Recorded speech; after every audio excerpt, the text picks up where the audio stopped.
FIFO तत्वाचं first in first आउटचं principle पालन करणे, गरम व थंड अन्नासाठी निर्धारित तापमान राखणे, रंगसंकेतिक कापणी फळांचा वापर करणे, परवानाधारक पुरवठादाराकडून कच्चा माल खरेदी करणे.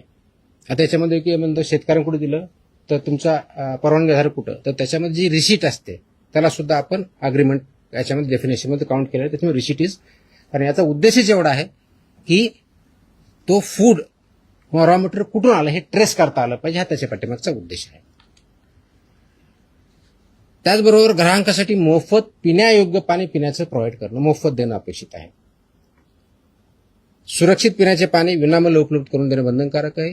आमच्याकडे पिण्याचं नाही, फक्त बॉटल वॉटर आहे आणि ते पे विकत घ्यावं असं बंधनकारक करता येत नाही. इट विल बी व्हायलेशन आणि अशावरती आम्ही कारवाई करणार आहोत. तसे आम्ही त्याच्यावरती बोर्ड लावा असं मी त्यांना सांगितल्या आदेशामध्ये, त्यांना बोर्ड लावावे लागतील, त्याप्रमाणे करावं लागेल. आणि कुणी मागितलं त्यांना सांगावं लागेल की आमच्याकडे पोर्टेबल ड्रिंकेबल वॉटर आहे, ते तुम्ही पिऊ शकता. त्याच्यानंतर त्यांनी डिमांड केली तर त्यांना द्यावं. It's optional, it's not compulsory. त्याच्यामुळे ही पहिली गोष्ट करायची आहे.